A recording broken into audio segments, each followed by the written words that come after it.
दोस्तों, आज का ये वीडियो सभी के लिए बहुत ही महत्वपूर्ण है। कृपया वीडियो को अंत तक जरूर देखें। आपने सुना होगा कि जो जैसा करता है उसके साथ भी वैसा ही होता है। कभी कभी तो कर्मों का फल तुरंत मिल जाता है और कभी कभी थोड़ा देर से मिलता है, पर मिलता जरूर है। यदि कर्म का फल तुरंत नहीं मिलता तो इससे यह नहीं समझ लेना चाहिए कि उसके भले बुरे परिणाम से हम सदा के लिए बच गए। कर्मफल एक ऐसा अमिट तथ्य है जो आज नहीं तो कल भोगना ही पड़ेगा। कभी कभी इन परिणामों में देर इसलिए होती है कि ईश्वर मानवीय बुद्धि की परीक्षा करना चाहता है कि व्यक्ति अपने कर्तव्य धर्म को समझ सकने और निष्ठापूर्वक पालन करना चाहता है या नहीं। हमारे शास्त्रों में संचित कर्म का उल्लेख किया गया है। इसका मतलब यही है कि किसी व्यक्ति के पूर्व जन्म के कर्मों का फल उसे अगले जीवन में भुगतना होता है। इसीलिए हमारे यहाँ पुनर्जन्म की संकल्पना को विशेष महत्व दिया गया है। यदि हमें अपने कर्मों का फल इस जीवन में नहीं मिलता अथवा बुरे कर्मों का फल हमें नहीं भुगतना पड़ता है, तो इसका मतलब यह नहीं है कि ईश्वर ने अपने क्षमा कर दिया है। कार्य और कारण के नियम से न केवल प्रकृति बल्कि जड़ और चेतन जगत जिसमें मानव भी शामिल है और बंधा हुआ है, इससे कोई बच नहीं सकता। भगवान ने मनुष्य को भला या बुरा करने की स्वतंत्रता इसलिए प्रदान की है कि वह अपने विवेक को विकसित करके भले बुरे का अंतर करना सीखे। तभी वह शोक संतापों से बचने में और सत्परिणामों का आनंद लेने के लिए स्वतः अपना पथ निर्माण कर सकने में समर्थ हो सकेगा। ईश्वर चाहता है कि व्यक्ति अपनी स्वतंत्र चेतना का विकास करे और विकास के क्रम से आगे बढ़ता हुआ लक्ष्य प्राप्त करने में सफलता प्राप्त करे।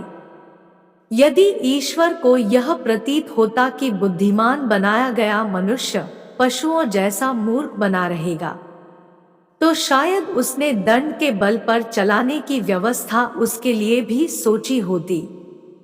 तब झूठ बोलते ही जीभ पर छाले पड़ने, चोरी करते ही हाथ में फोड़ा होने लगता, कुविचार आते ही सिरदर्द होने जैसे दंड मिलने की व्यवस्था बनी होती। तब कोई मनुष्य दुष्कर्म करने की हिम्मत नहीं करता। लेकिन ऐसी स्थिति में मनुष्य की स्वतंत्र चेतना, विवेक, बुद्धि और आंतरिक महानता के विकसित होने का अवसर ही नहीं आता। इस प्रकार आत्मविकास के बगैर पूर्णता के लक्ष्य को प्राप्त कर सकने की दिशा में मनुष्य प्रगति कर ही नहीं सकता था। कर्म सिद्धांत का यह नियम है कि प्राणी जो भी कर्म करता है उसके फल को भोगने के लिए उसे दोबारा जन्म लेना पड़ता है, क्योंकि पूर्वकृत कर्मफल पूर्व जन्म में पूरा नहीं हो पाता है। अर्थात कुछ कर्म इस प्रकार के होते हैं जिनका फल इस जन्म में वर्तमान पर्याय में मिल जाता है और कुछ कर्म इस प्रकार के होते हैं जिनका फल इस जन्म में नहीं मिलता है, इसलिए अगला जन्म पुनर्जन्म लेना पड़ता है। जिन कर्मों का फल वर्तमान जन्म में फलित नहीं होता है उसको भोगने के लिए उचित समय पर वर्तमान शरीर का त्याग करके नवीन शरीर धारण करना पड़ता है। प्रकृति में कोई भी चीज अक्षम्य नहीं है। प्रकृति हमेशा अपना प्रभाव रखती है, सामने दिखाती है। उसे कोई रोक नहीं सकता। उसे अगर कोई रोक सकता है तो आपका शुभ कर्म ही है। आपके द्वारा किए गए दुष्कर्म को रोकने का माध्यम आपके द्वारा किए गए शुभ कर्म ही है, और शुभ कर्म करने से ऐसे ही बड़े बड़े दुष्कर्म कट जाते हैं। अतः स्पष्ट है कि आप अपने कर्मफल से नहीं बच सकते। आप जहां भी जाते हैं, जो कुछ भी करते हैं, आपके कर्म ही आपको शांतिपूर्वक देख रहे होते हैं। किसी भी दिन आपको आपके कर्म का फल पृथ्वी पर वहन करना ही होता है। इसीलिए मित्रों, कोई भी गलत काम करने से पहले एक बार जरूर सोचना चाहिए कि इसका परिणाम क्या होगा।